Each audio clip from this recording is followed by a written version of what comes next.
You know, I always write politics, think politics, talk politics, but there's more to life than politics.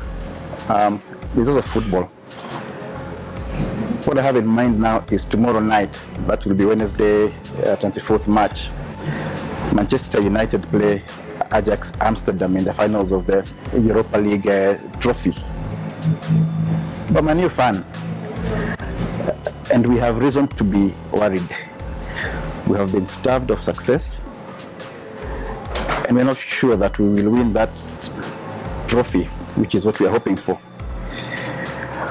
Under ordinary circumstances, Manchester United should beat the Dutch champions hands down. United approach the final with a proud history, a great team, and they're one of the most successful teams in the English Premier League. Ajax is a great team also with a great history, but let's face it, of late, they play in a league, the Dutch league, that is no more than a feeder team or a nursery for grooming young players for the bigger stage in the rest of Europe. The sheer resources available at United, the great players, actually some of the best talent that money can buy,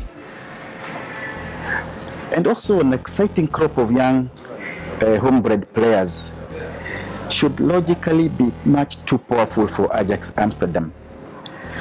But then there is no logic in football. There is no logic in so many things. In football, as in life, you must have the desire to win. You must have the heart and the passion to aim for nothing but to be the best. This Manchester United team does not have a winning mentality. You know, it might seem a bit odd, but sometimes I can't help but compare Manchester United or United's decline with Kanu since the departure of Daniel Arap Moi. A once powerful institution was reduced to a shell of his former self. But at least in President Uhuru Kenyatta and Deputy President William Ruto, Kanu has its children and its disciples still running the show. At United, the arrival of Moreno was supposed to turn things around, was supposed to reverse the road. But the manager who achieved so much success at Porto, Chelsea, Inter Milan, and Real Madrid was no longer a winner. Everything he has done in his first season at United has indicated a man not going out to win, but a man going out to, at the best, avoid defeat. In many instances, he has been preparing for defeat rather than planning for victory.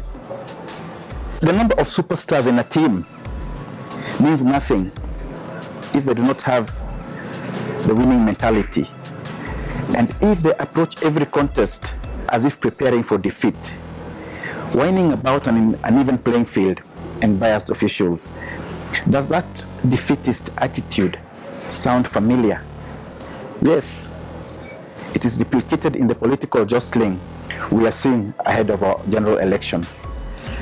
The constellation of opposition stars grouped under the National Super Alliance banner should give Jubilee a mighty scare. Presidential candidate Raila Odinga and his running mate Kalonzo Musyoka, on the second attempt, are backed by a stellar cast that should give them the edge. They should have refined their strategies to stand a better chance of victory this time.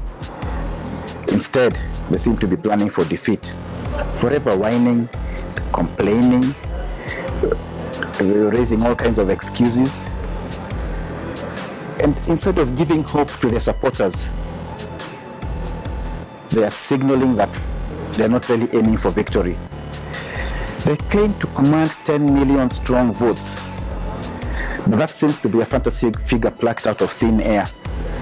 Instead of seriously raiding Jubilee strongholds, Instead of seriously raiding the regions with swing votes, they seem to have given up on expanding their base.